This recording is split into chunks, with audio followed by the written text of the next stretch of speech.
Bonjour et bienvenue sur le podcast de Connexion Emploi pour faire découvrir le parcours de Français et Allemands travaillant outre-Rhin.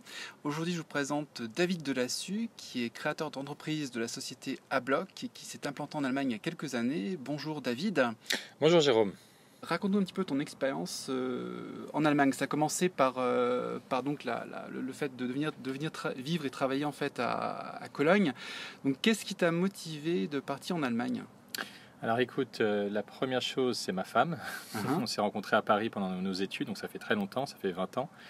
Et elle était d'origine allemande, donc elle a fait ses études ensuite en Allemagne, et pour moi c'était une opportunité de venir ici. Après, de famille, on a toujours été assez attiré par l'Allemagne, donc voilà, pour moi c'était assez logique. Et si tu veux, moi je faisais des études d'archi, enfin je suis architecte urbaniste de formation et j'ai eu l'occasion de pouvoir faire un stage chez Faunen Valentin, c'est une boîte d'archi qui est basée à Cologne. Donc je suis venu déjà faire 4 mois ici, ça s'est très très bien passé, j'ai eu des collègues très sympas et ça m'a encouragé finalement à revenir. Voilà, donc tout d'abord on va dire le côté sentimental, puis après le côté plus professionnel. L'intégration, donc, elle a été douce parce que tu es déjà quelqu'un à côté de toi qui connaissait l'environnement allemand et les premiers pas que tu as faits, ils ont été plutôt faciles à réaliser. Exactement, bien sûr. Quand tu as quelqu'un que tu connais, enfin qui est avec toi tous les jours, qui t'introduit auprès de ses amis, c'est beaucoup plus simple. Mais voilà, après, c'était aussi, moi de mon côté, l'idée de m'ouvrir aussi vers les Allemands. Et oui, on a quelques corbeaux pas loin pour l'interview. C'était aussi de m'ouvrir, c'est-à-dire que quand je suis arrivé en Allemagne, après mon expérience d'archi, j'avais arrêté l'architecture, j'étais parti dans le DJing, donc j'ai mixé beaucoup. Oui, ça, j'avais participé à tes événements, je me rappelle, il y a quelques années quand tu les avais lancés à Cologne. Exactement. Voilà, donc c'était une passion en fait, la musique pendant que je faisais mes études d'archi qui a pris le dessus. Donc finalement, avec des copains, on a décidé de créer une association qui est devenue ensuite une société. On a commencé un peu à mixer partout. Et à Cologne, il y a une scène musicale incroyable. Hein, tu sais bien, les labels compacts, les magasins Groovata, etc., qui portaient beaucoup la scène à l'époque. Enfin, je dis à l'époque, c'était il y a quand même 15 ans, 20 ans.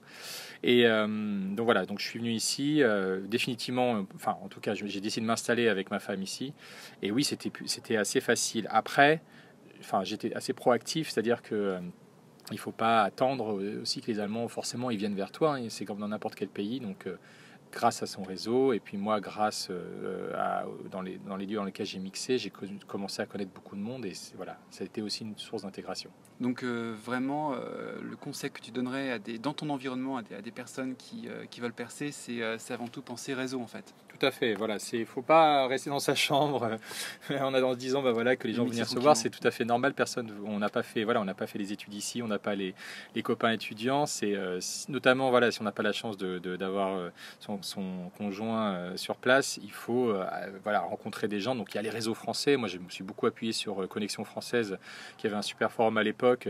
J'ai rencontré d'ailleurs, on en reparlera peut-être plus tard, mon conseiller financier privé via le mix, via le DJ. J'avais posté une annonce de soirée en disant voilà, ceux qui veulent venir passer des disques avec moi, qui viennent. On se retrouve au Delight, c'était un bar sympa du centre-ville et là j'ai connu beaucoup de monde et dont cette personne. Donc Connexion Française là-dessus a été pour moi une vraie voilà, un tremplin et après d'autres choses. Le sport, c'est important aussi. Via le sport, on rencontre beaucoup de gens.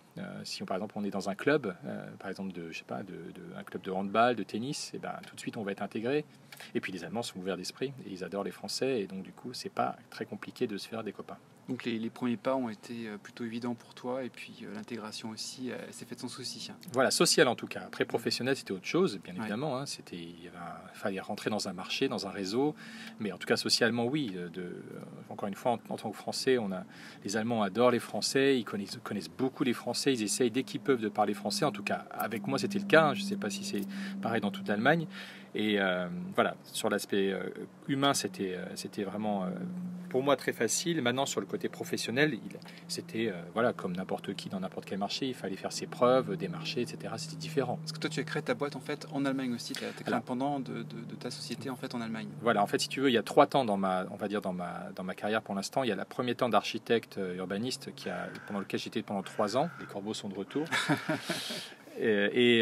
Donc ça c'est aussi mon stage en Allemagne. Après j'ai eu un temps de DJ, j'ai été 10 ans DJ et après Alors ça c'est rigolo, c'est en revenant un jour à Paris dans le Thalys, parce qu'on a la chance à Cologne d'avoir le Thalys, à 3h15 de Paris. On compte tour du monde dans le Thalys. Voilà, tout le monde. Et ben non, mais c'est vrai que les trains sont un endroit formidable pour rencontrer des gens. Et ben à côté de moi, il y avait un gars qui était installé juste à côté de moi, et je lui dis mais qu'est-ce que tu fais? Tu fais du Ableton Live. Alors Ableton Live, c'est un logiciel de production musicale. Il me dit non, je fais pas ça, je fais des installations interactives digitales. Je fais qu'est-ce que c'est que ce truc? Et en fait, 2 semaines après, je présentais ces projets sur un salon en France. Okay. Et ça a été la bascule, si tu veux, entre on va dire l'histoire DJ d'Ablock et la nouvelle histoire que je vis toujours aujourd'hui, c'est-à-dire celle de créer des installations interactives et digitales. Voilà. Alors comment tu as développé ce business en Allemagne aussi? Il y a eu des particularités? Alors écoute, déjà, on va parler du DJ avant de parler des installations interactives. Le DJ, on était dans une mode. Hein, c'était la tendance. Il y a 20 ans, on n'était encore pas très loin du début des Daft Punk. On était avec DJL. Enfin, toute la scène électronique, house était en train d'exploser. Donc, être DJ, c'était assez porteur. Donc, j'ai pas eu beaucoup de mal à trouver des lieux. Après, j'ai pas commencé à mixer dans des clubs tout de suite, parce que c'était bien évidemment pour un DJ mixant dans des clubs, c'est un peu l'apothéose. Non, j'ai commencé à travailler dans des bars, en fait, le Delight, le Ehrenfeld Bar, etc. Parce que je me suis dit, voilà, je ne peux pas accéder tout de suite au niveau, je vais commencer par un réseau à une échelle en dessous, et ça a bien marché, puisque voilà, pendant 1 an, j'ai mixé dans des bars, j'ai fait énormément de contacts, et puis après, je me suis retrouvé dans des clubs à mixer au Subway, donc où j'ai eu ma soirée, au Gevelbe, par exemple au festival CO Pop. Et parallèlement, si tu veux, parce que bon, faut être réaliste, hein, le DJing, c'est comme le tennis. Hein. Tu as les 100 premiers joueurs du monde qui vivent, mais après, c'est compliqué. J'ai travaillé dans l'événementiel aussi. Donc ça, c'est plutôt en mode service pour des entreprises, parce que je me suis fait des contacts, bien évidemment. Des gens m'ont demandé de travailler pour eux. Et pareil, voilà. Donc là, j'ai commencé, si tu veux, à rencontrer des agences événementielles. C'était local. Voilà, c'était des locales. Voilà. Et ça, c'est un peu pareil qu'à Paris, finalement, parce qu'à Paris, on avait aussi notre activité. Hein. Moi, j'ai un associé qui est à Paris, qui s'appelle Guillaume de la Schiava, qui gérait Paris, et moi, j'étais sur l'Allemagne. Et en fait, on a un peu les mêmes parcours, c'est que on a rencontré les agences événementielles qui, par contre, elles, travaillent pour des entreprises. Et en Allemagne, c'est Siemens, c'est E.ON, c'est Bayer et tout ce que tu veux. Et donc là, je suis aussi rentré dans ce réseau professionnel d'agences événementielles qui m'a permis, au niveau alimentaire notamment, de bien gagner ma vie. Et finalement, le côté DJ, dans les clubs, c'était plus une passion. Le mode de fonctionnement en Allemagne, dans cet environnement, est-ce que tu as vécu des différences par rapport à l'approche cliente? Oui, je dis souvent à mon entourage que l'avantage, si tu veux, ce que j'aime beaucoup en Allemagne, en fait, il y a 2 choses par rapport aux Allemands en tant que tels, c'est qu'il y a un vrai respect du prestataire. Un vrai respect, je trouve, hein, je suis assez convaincu de ça, c'est-à-dire que j'ai beaucoup de très bons contacts avec mes clients parce qu'il y a du respect. Ils demandent, ils sont curieux, mais ils veulent comprendre comment on travaille. Ils ont vraiment une approche assez ouverte, et on n'est pas dans un mode un peu, j'exagère, hein, je vais vraiment exagérer exprès pour qu'on comprenne, mais pas pyramidal, un peu monarque, tu vois, où tu es un prestataire, t'es un prestataire, tu bosses et un peu tu bosses et puis voilà quoi. D'accord, tu n'as pas ton avis. Voilà, là il y a vraiment une espèce d'émulsion, j'aime bien. Et la deuxième chose, c'est la fidélité. C'est qu'autant c'est pas facile, en tout cas pour moi, hein, je dis pas pour tout le monde, mais c'était pas facile de commencer à travailler avec des agences événementielles, puisque c'est ces agences événementielles-là, côté DJ, qui sont toujours mes clients aujourd'hui, côté installation interactive. Donc c'est un prolongement. Donc autant c'était pas facile de les démarcher, de les rencontrer, alors qu'à Paris, j'ai jamais eu de problème, parce que j'ai aussi démarché à Paris avec mon associé, où les Français, les Parisiens en tout cas, ouvraient rapidement, nous accueillaient bras ouverts. Autant en Allemagne, l'allemand, c'est un peu le patron allemand d'une entreprise, il va te dire mais c'est qui lui, il vient d'où, donc il va regarder un peu avec son réseau, c'est très du bouche à oreille ici, je trouve. Référence. Donc voilà, donc il y avait référence. Donc il y avait ce côté un peu difficile d'entrer, d'avoir des clients directement, mais après, une fois que tu es client avec eux, et ben là tu les as pour toute ta vie. En fait, c'est vraiment mon ressenti. J'ai des clients aujourd'hui de très longue date. Et voilà, ils m'appellent et ils me disent mais aucune raison de changer, quoi. Pas une question de prix, pas une question de service. Je préfère qu'on parle qu'on discute ensemble. S'il y a eu des problèmes, on en parle, on les résout. S'il y a des nouvelles opportunités, on en parle et on définit les objectifs et on avance. Une fidélité sur du long terme. Clairement, oui. Pour moi, c'est le cas. Est-ce que tu as l'impression que tu as pu faire des erreurs un petit peu dans l'approche du marché au début, ne connaissant pas l'environnement? Oui. Est-ce qu'il y a des choses que tu conseillerais de ne pas faire à un Français qui justement créerait sa boîte en Allemagne? Alors, écoute, déjà, moi j'ai un parcours, comme tu sais, un peu particulier, puisque voilà, c'est assez artistique, ça commence par l'archi, ça passe par le DJ, ça arrive après dans les installations interactives. Le DJ, c'est quand même, t'es entre guillemets, c'est toi ta propre marque, donc c'est difficile d'avoir une approche très marketée, etc. Non, après, c'est vrai que la transition de passer à faire ensuite des installations, là je suis retombé dans un business assez classique, et si tu veux, ce que je conseillerais, c'est tout de suite d'aller vers les salons, tout de suite de rentrer dans des réseaux, comme par exemple pour moi, il y a le réseau digital franco-allemand, enfin le réseau qui concerne en fait son entreprise, son industrie, et de faire des contacts, d'observer, bien évidemment, de faire son analyse de marché. Voilà. Et puis après, la deuxième chose, c'est déléguer, c'est-à-dire que c'est quand même toujours très bien, et on le voit avec des sociétés qui créent des filiales à l'étranger, ils prennent toujours des locaux pour diriger l'entreprise. Et c'est vrai que, voilà, moi, on n'est pas à la base, quand on était des DJ, on était tout petits. Aujourd'hui, on est une plus grosse boîte, bien sûr. Mais voilà, il fallait, limite, 2 ans avant, enfin, j'aurais pu prendre quelqu'un en partenaire en Allemagne. Je pense qu'on aurait gagné du temps. Voilà. Donc il n'y a pas de grosse erreur, si tu veux, puisqu'on est là et on vit très bien, on est très content de ce qu'on fait, mais je pense qu'on aurait pu gagner du temps. Ouais, gagner du temps et peut-être même du positionnement un peu, tu vois, par rapport à la concurrence. Voilà. Et donc, quel développement maintenant et comment évoluent tes produits? Écoute, là, alors, on est dans une nouvelle phase, c'est une bonne question. Si tu veux, du DJ événementiel, on est passé aux installations interactives dans l'événementiel. Donc ça veut dire quoi? Ça veut dire que, pour ceux qui écoutent et je vais quand même expliquer un peu ce que je fais, parce qu'installation interactive, c'est pas très clair. C'est que aujourd'hui, on utilise des moyens en fait digitaux, donc c'est-à-dire des caméras, des détecteurs de mouvement, on utilise des lasers, on utilise des écrans, de la projection vidéo, enfin toute cette technique en fait on l'utilise pour créer des expériences en fait innovantes pendant lesquelles les gens vont participer à une expérience. C'est-à-dire que voilà, moi je suis quelqu'un, je viens dans un événement, et ben j'ai une installation, on va me demander de dessiner, de prendre une photo, etc. Et nous on va mettre tout ça en scène.